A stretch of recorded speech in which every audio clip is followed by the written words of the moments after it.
Good morning and good afternoon to everyone joining us here and online. I'm Angham Shami from the Communications Department here at the IMF, and I will be your moderator for today. I'm pleased to be here joined by Jihad Azzour, Director of the Middle East and Central Asia Department, who will give us an overview of the regional economic for the region. But before I turn to Jihad, I want to remind you that we have interpretations in Arabic and in French online and as well as in the room. So Jihad, the floor is yours. Thank you, Angham. Good morning, everyone, and thank you for joining us at the 2025 annual meetings. Before we move to your questions, let me share the latest economic outlook for the Middle East, North Africa, and Pakistan, and the Caucasus and Central Asia. Despite a year marked by trade tensions and regional conflict, the economies of the Middle East, North Africa, Pakistan, and the Caucasus and Central Asia have shown resilience. Growth has held better than expected, and the impact of higher U.S. tariffs and geopolitical tensions has been short-lived. Let me start briefly with the global picture. Output growth has held steady, and inflation remained moderate or eased in most regions. Some of the global economy strength reflects temporary factors such as firm front-loading activity ahead of the tariff increases and adjusting inventories and supply chain, as well as significant investment in new AI technologies. As these factors fade, global demand may soften, which could affect our regions through trade, finance, and commodity channels. Economic activity in the MENA region and Pakistan has been stronger than expected. We now project growth of 3.2% in 2025, up from 2.1% in 2024 and higher than our April forecast. Oil exporters have benefited from higher oil output following the faster unwinding of OPEC Plus cuts. Oil importers and Pakistan have gained from low energy prices, strong remittances, and a vibrant tourism sector, all supporting domestic demand. Looking ahead, growth is expected to rise to 3.7% in 2026, while inflation should remain moderate, helped by lower food and energy prices and tight monetary policies. In the Caucasus and Central Asia, growth is also expected to be driven by strong consumption, credit expansion, and steady hydrocarbon exports. We project average growth of 5.6% this year, before easing gradually to about 4% over the medium term as hydrocarbon production stabilizes and fiscal consolidation takes hold. Exchange rates have adjusted smoothly, sovereign spreads have narrowed, and several countries have successfully returned to international bond market. Inflation, however, remains mixed, easing in most MENA economies and Pakistan, but accelerating and still elevated in many CCA countries due to robust demand and important price pressures. Overall, the outlook is positive, but not without risks. In MENA and Pakistan, growth should continue to strengthen, supported by reforms and resilient domestic demand. In the CCA, growth will moderate to a more sustainable pace while inflation gradually declines. However, downside risks remain significant. Recent shocks and still elevated global uncertainty could undermine demand and induce global economic slowdown or tightening global financial conditions. Persistent inflation and concerns about fiscal sustainability in advanced economy could raise borrowing costs, especially for countries in our regions with large financing needs. The region remains exposed to geopolitical tensions and climate-related shocks, which could disrupt activity. On the upside, faster progress toward peace and reforms could yield stronger and more inclusive growth. Turning now to policy priorities, the current momentum gives policymakers an opportunity to rebuild fiscal and external buffers, especially where reserves and fiscal space are limited. To sustain growth and strengthen resilience, countries should first, enhance fiscal frameworks to ensure long-term sustainability. Second, reinforce monetary policy credibility to anchor inflation expectations. And three, accelerate structural reforms to diversify economies, empower the private sector, and attract investment that creates jobs.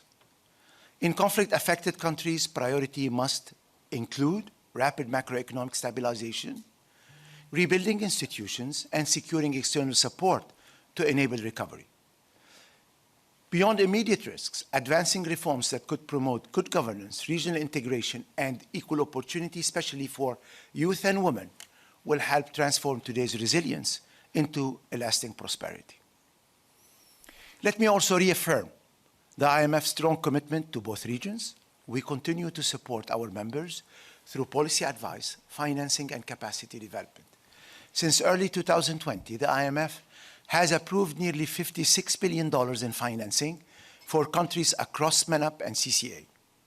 We have also delivered more than 385 capacity development projects across 31 countries, totaling $36.8 million in fiscal year 2024 and 2025. We will explore, of course, these issues further at our Regional Economic Outlook launch in Dubai on October 21st and in Almaty in Kazakhstan on October 30. Both events are open to in-person or online participation. I and also here invite you all to join us. In conclusion, I would like to say that the region has once again demonstrated its ability to weather shocks. The task now is to turn short-term stability into long-term strength by building buffers, modernizing policy frameworks, and accelerating reforms that support inclusive and sustainable growth. This concludes my remarks. Thank you very much for being with us today. I look forward to your questions. And going back to you. Thank you very much, Jihad. And now we will turn over to you for your questions. But before we do that, a couple of ground rules. For those in the room, please raise your hand and we will get to you. And please identify yourself and your media outlet when we called upon you. Please try to stick to one question. We'll try to get as many questions as possible and we can come back to you. For those joining us on WebEx, please submit your questions via the WebEx chat box or raise your hand and we will come to you.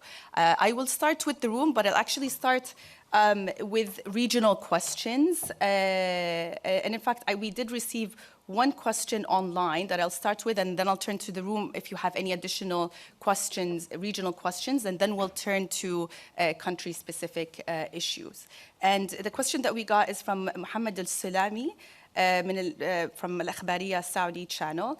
And his question is, with the rise of global protectionist policies, what mechanisms can Gulf countries and the region, but particularly GCC countries, adopt to enhance intra-regional economic integration and attract global supply chains instead of relying solely on oil flows?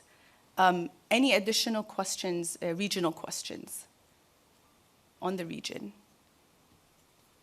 We'll go ahead with Kyle.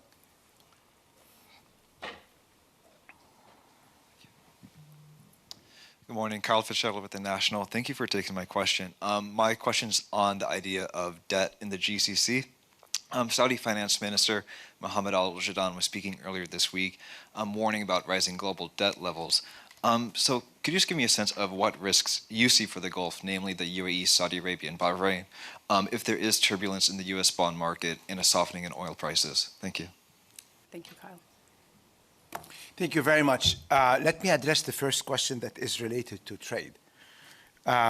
First, the recent trade measures that were introduced in terms of tariff, so far, in terms of direct impact, have limited direct impact on countries in the region.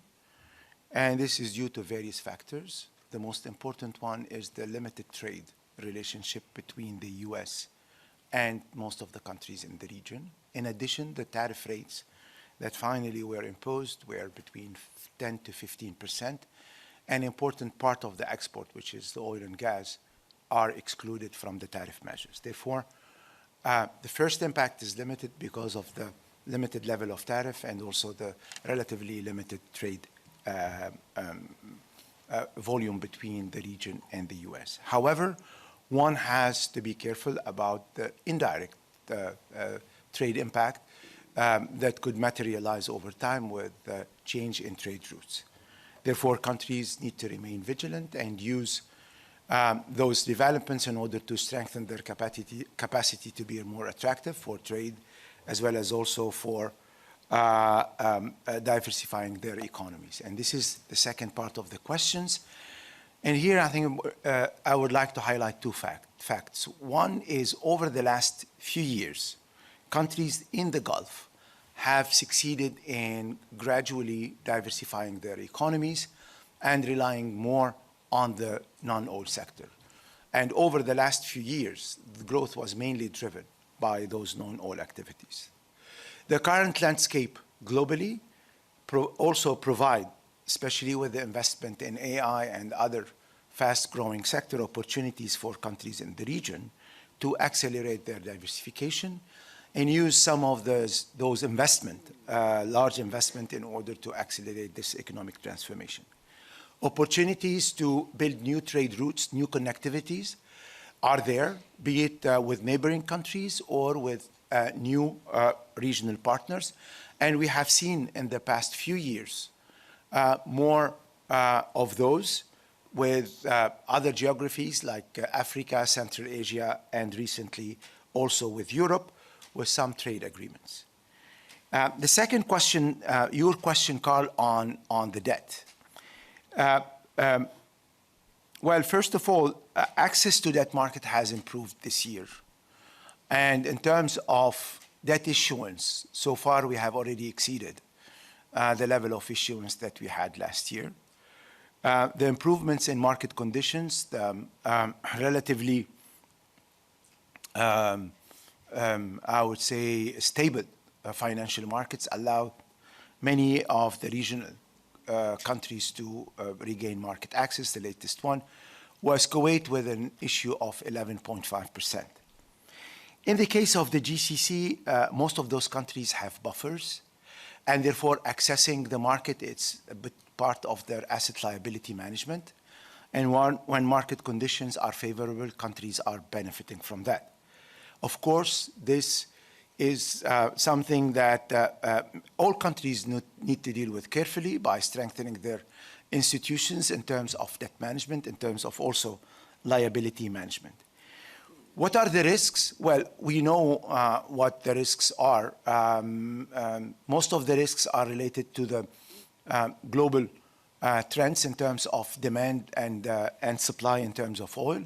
We saw recently an increase in the oil supply with the unwinding of the OPEC Plus agreement that has led to softening in the oil price. Yet for oil exporting countries, because of the increase in oil production, it has reduced, I would say, the negative impact. And in certain countries, it has helped in accelerating growth in 2025. Thank you very much, Jihad. And now we'll take the second round of questions, and we will start with the lady here in the front, please. اسمي سمر السيد من جريدة حرب. I am Samar Al-Sayed from Egypt. My question is about the economic reform program for, I would like to know about the progress Egypt has made in terms of empowering the private sector. And also we know that the first review of the Resilience and Sustainability Trust is supposed to happen soon. I would like to know, Jihad, why our inflation rates are still persistent. Thank you. Any more questions on Egypt? The gentleman here in the front.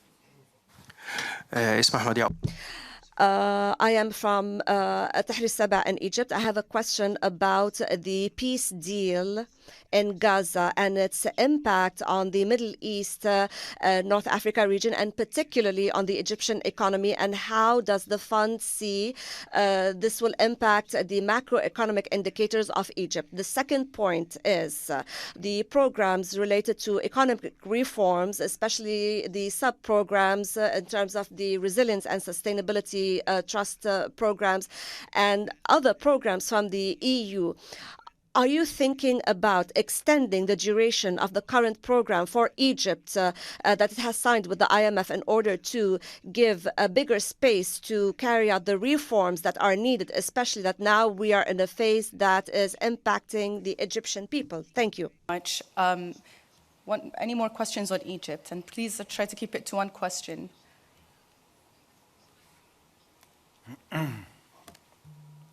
And I think we have a question online on Egypt, so maybe we could turn online to Katie.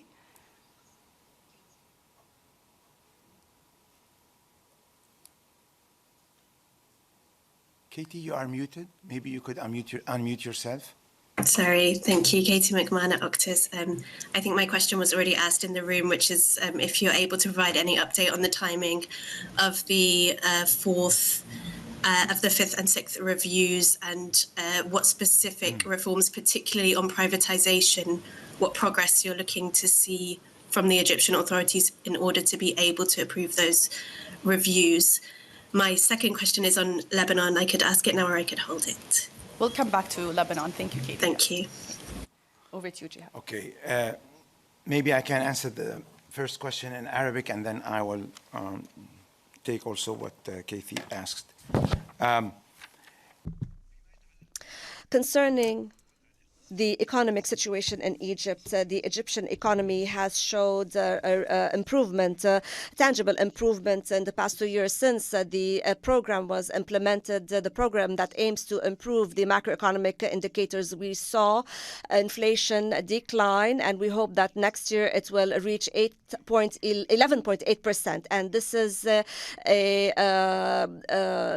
decrease compared to the previous years. And also there was an improvement in growth rates, where growth rates for this year, for the financial year 2024-2025, will reach 4.3%, and for the next year, it will 2025-26, it will be 5.6%. The growth rate. And also, we are seeing an improvement in debt levels that are gradually decreasing compared to the previous years. In reality, the program has made progress in terms of achieving economic stability. And as you know, the program is founded on main pillars, which is to support the growth process and create job opportunities by empowering the role of the private sector. And that requires many points. First of all, improving the business environment. Second, giving a bigger space to the Egyptian economy and the private sector by reviewing the state's role in this field. And here we require the state's role to be supportive and not competitive by laying a clear strategy for the role of the private sector, and also for the transformation of public institution and to raise the level of investment. All of these points have been a part of the consultations between the Egyptian government's team that is currently here and the IMF staff, and build accordingly. We will determine the time frame for the IMF's mission to visit Egypt for the fifth and sixth review. Regarding extending the duration of the program, in reality, it's not necessary to extend it. We are still working on it, and we are working on facilitating two axes. First of all, accelerating the role of the private sector and protecting Egypt from any turbulences, and protecting the social system. This is very important by transforming a part of the public expenditure to be more targeted and provide more support for the most vulnerable categories through targeted policies, and by creating a bigger space of the public expenditure to support the most vulnerable. As for the implications of the Gaza peace deal on Egypt and the region, your question is important. Without a doubt, first of all, the countries in the region were able to adapt to the shocks in the past 2 years. The countries of the region suffered a lot of geopolitical and economic shocks, and that adversely affected. However, neighboring countries to Egypt, such as Jordan and Jordan, were able to adapt to the shocks, and also Egypt was able to adapt to the shocks. The adverse effect on Egypt was on the trade volume with the reduction of the Suez Canal activity and the non-direct impact on the tourism sector in 1 year. Because the volume of trade was reduced significantly, especially through the Red Sea. And there was an adverse impact on the economy. However, we have seen that the economic activity level rebounded in Egypt. This also applies to Jordan, which was able to adapt to the shocks, and the Jordanian economy continued its resilience and picked up slightly in its growth. Any any improvement in the geopolitical situation will leave positive effects, and also enforcing or strengthening these expectations will allow for more economic adaptability and reforms and help Egypt improve. Round of questions. Maybe we'll go to the gentleman here in the front.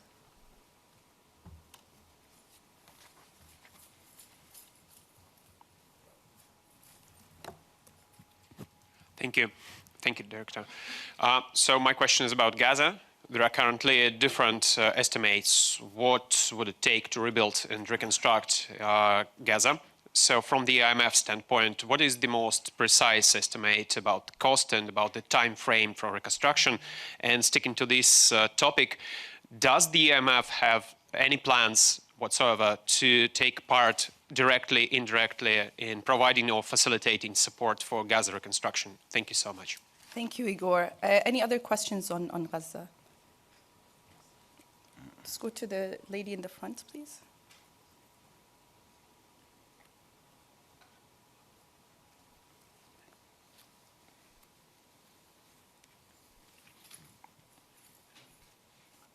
Thank you, Anram.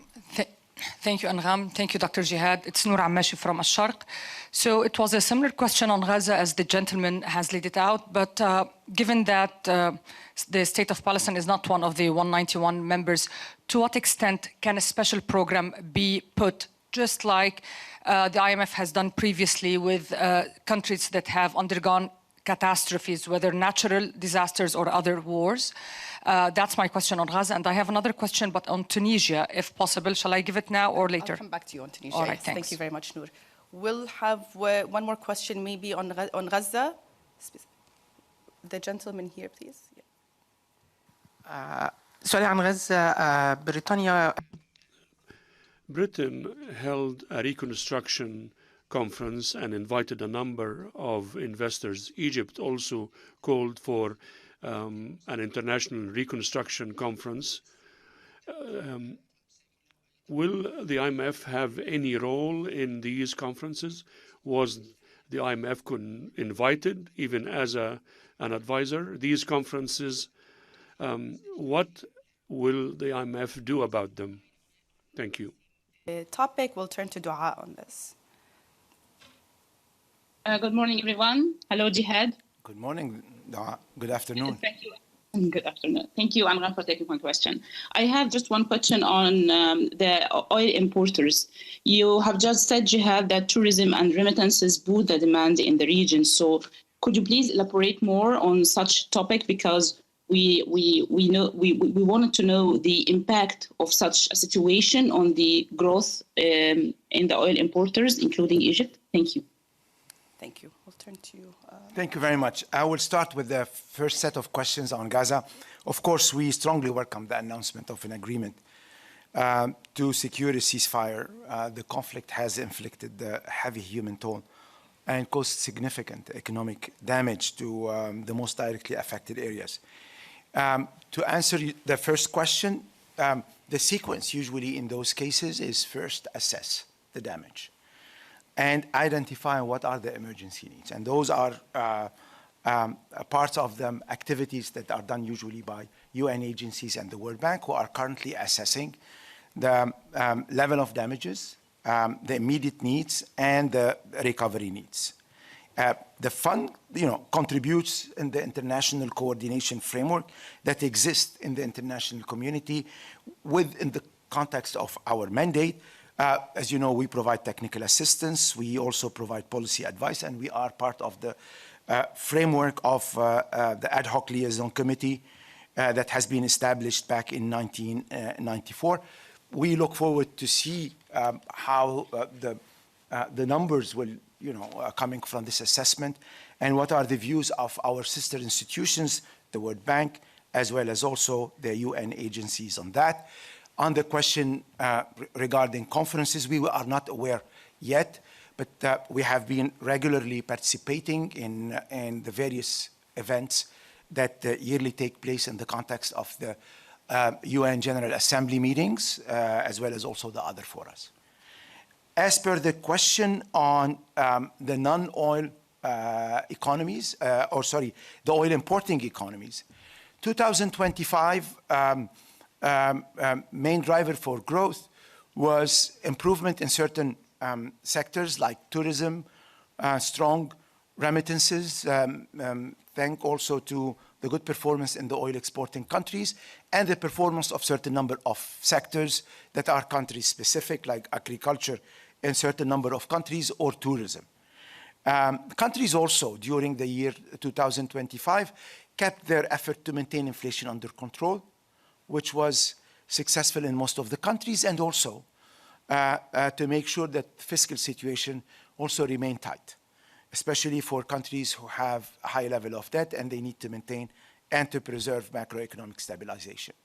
Of course, certain number of oil importing countries who have been going through conflict are currently in a process of emerging from those, like Lebanon, Syria, and others, unfortunately, are still suffering from conflict situations like Yemen or Sudan. But broadly speaking, the improvement in the outlook in this year is moderate, which, despite the high level of uncertainty, allowed us to upgrade the outlook and increase it by 0.6% compared to our projections back in April. Thank you, Jihad. We'll take one question here in the room, please. Yes. محمد البديوي صحيفة Mohammed Badawi from Al Arab Al Jareed newspaper. I have a question about Lebanon. What are the main conditions for activating the program, and what is the volume of the program in Lebanon? Also, dealing with reducing subsidies, the IMF criticized the drive to raise taxes on oil or fuel I'm talking about Lebanon here.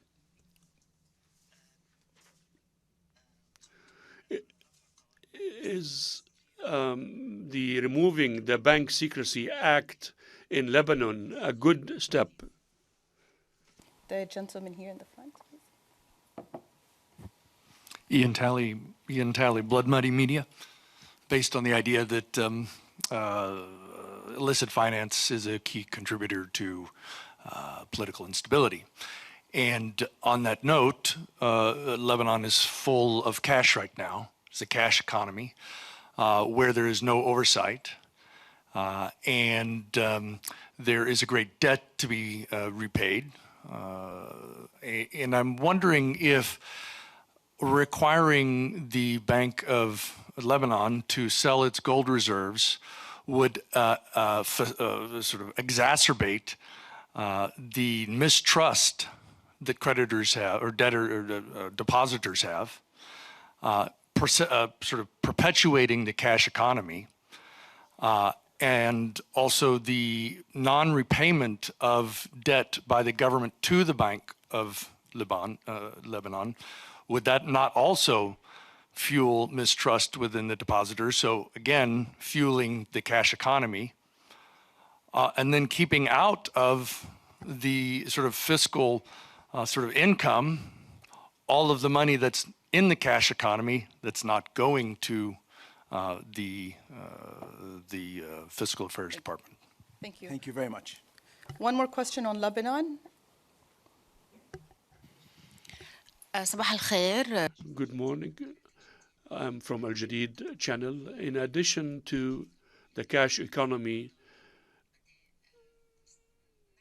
we want to know what is the real problem preventing the ability to reach a program with the IMF. What are the main impediments, particularly in terms of the distribution of losses, and what is actually needed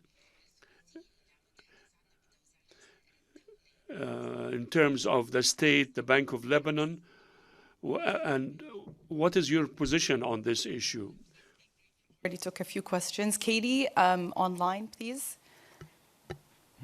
Yeah, my question relates to the categorization of regular and irregular claims when it comes to the restructuring of the deposits in Lebanon's banking system.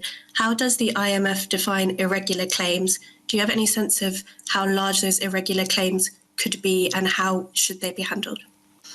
And we also received some online questions, a lot of questions on Lebanon from Sabine, Awais, and Nahar. How do you evaluate the talks with Lebanese authorities, and do you think they are ready to sign an agreement with the IMF to finalize a program? So a number of questions on the status of the program with Lebanon. So over to you, Jihad. Thank you very much. I will address the questions in Arabic and then in English. In terms of the negotiations with Lebanon once again requested a program. This request was made in March this year.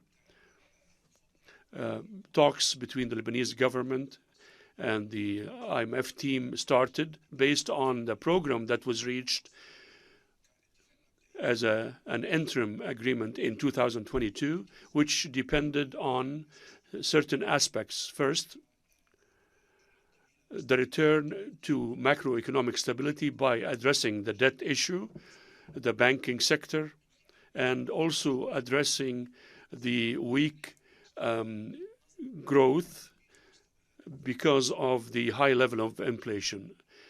Several rounds of talks were held between the IMF and the Lebanese government. The IMF team visited Lebanon a few weeks ago before the fall meetings. This week, we are continuing the consultations with the Lebanese government on the main issues. First, how to address the sequence of obligations and maintain the deposits savings, the most vulnerable deposits, and also the hierarchy of claims. There is a need to look into the government's fiscal reform to secure stability in the debt issue, which is a main issue, and the measures needed to introduce structural reforms to enhance the economy and the role of the safety, social safety net because of the severe decline in safety programs. And the whole question of trust. Definitely in those cases when you have a situation of default that has been, I would say, accumulating over at least the last 6 years, you need first to address the trust issue. Addressing the trust issue is by dealing with the key issues. One, debt sustainability. Two is the sustainability of the financial sector, which will bring confidence back. By bringing confidence back, and by reactivating the banking system, you will see gradual shift from a cash economy to more a formal economy, and will allow the financial sector to play again its role to finance the economy. Of course, this should be strengthened by measures to increase anti-money laundering and combating all illicit activities. And this is also an important priority for Lebanon to regain access to the international financial market to correspondent bankings. To the question on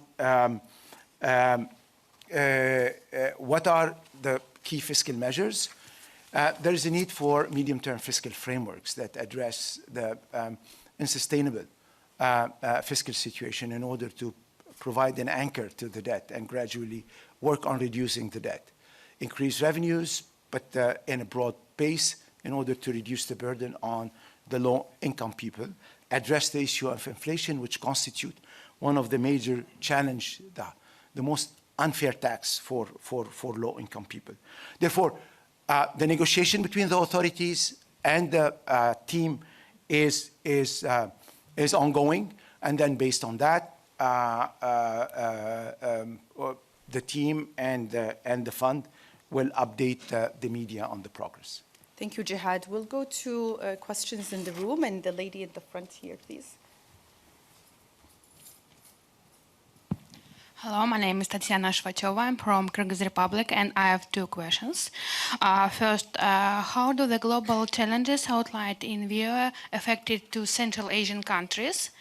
And how dangerous are these challenges for the region, and what we can do to reduce that, considering that countries are really different? We have oil exporters, oil importers, low-income countries, and of course, consequences of the impact of the risk can be different. And my second question is about my country. How does the IMF assess Kyrgyzstan's public debt level? Because Kyrgyzstan actively increasing its domestic debt. How does this affect the country's debt sustainability and our economic growth? And should this be considered a worrying trend? Thank you very much. And thank you. And we have one more question on CCA online. Laman? Laman from Trend News Agency. Am I coming through? Yes, we can hear you. Go ahead, Laman. Can you hear me? Yes, we can hear you. Go ahead. Не слышно меня. I think she can't hear us. You can go ahead and ask the question, Laman. All right. So my question is about the recent trends in the energy market. Given the underinvestment in upstream oil and gas sector, how is it going to affect the macroeconomic situation in Caucasus and Central Asian countries? And what are your recommendations in order to mitigate as much as possible the negative impact of this trend? Thank you. Thank you very much. Any more questions, Central Asia? In Central Asia. Okay, well, over to you, Jihad. Thank you very much. The economic performance is still showing a strong resilience in 2025. The average growth rate for the Caucasus and Central Asian countries remains strong at 5.6% this year, reflecting an upward revision of 0.7% compared to our projections back in the spring meetings.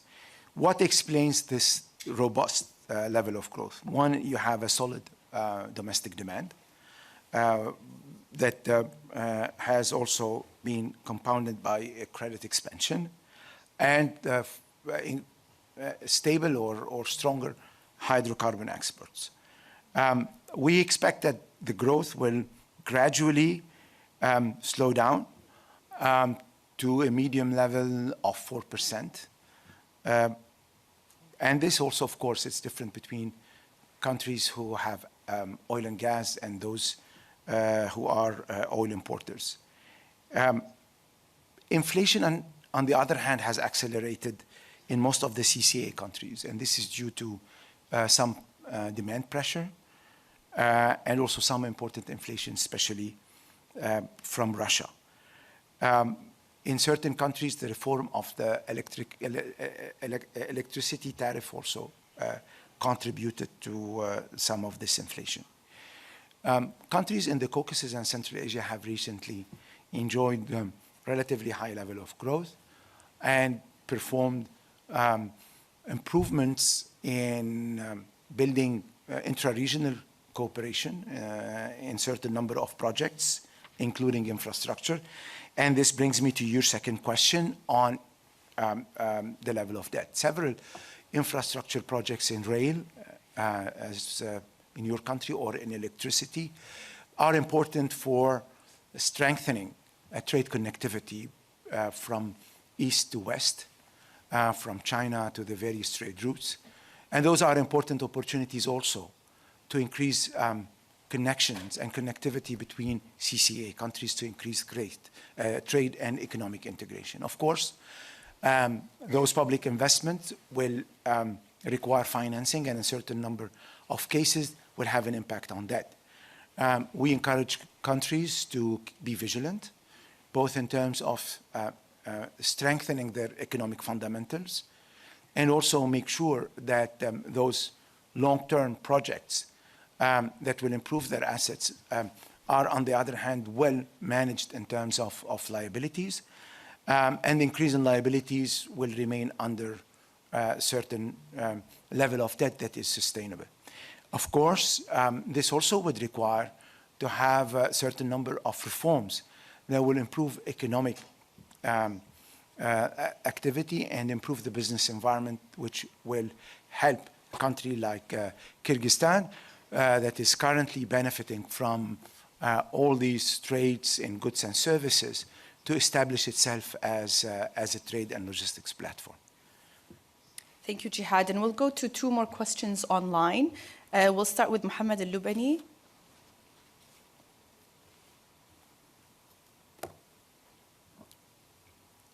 And we don't have much time, so please be brief. 1 question. Mohammed, we can't hear you. We can't hear you, Mohammed. So let's take Wafa until Mohammed fixes his technical issue. We'll take Wafa online.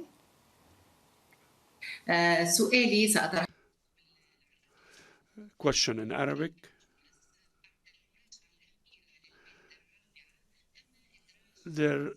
Tunisia was among the negative list that were behind the Article 4 consultation, and we've noticed an estrangement between the IMF and Tunisia.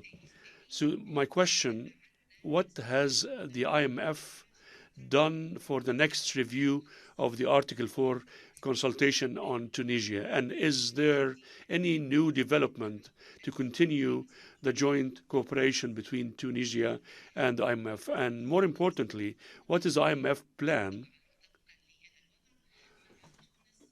to deal with Tunisia in the future? Thank you. سؤال محمد كيف يقيم صندوق النقد الدولي How does the IMF assess the cooperation with Jordan in light of the rising indebtedness? front, and then we will end because we are running out of time. I apologize. Isra Ibrahim from Asharq Business with Bloomberg. So I have a question on Morocco, how the IMF is evaluating the emerging political tensions and their potential impact on the country's economic outlook. Thank you. We will end with that. Jihad, over to you. شكرا. للسؤال الأول. The first question on Tunisia, as you know, the IMF provided significant support for Tunisia in the past few years. For over a decade, the IMF provided support for Tunisia to support the economic transformation and stabilize the economy in Tunisia. In the past, and after reaching an interim agreement on the program, and based on the Tunisian authorities' request,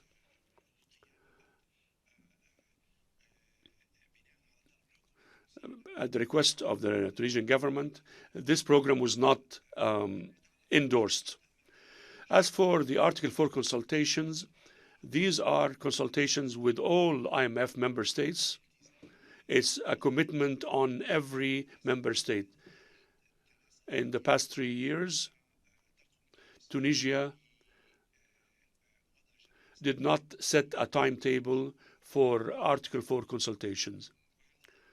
This is something that the Tunisian government should be asked about.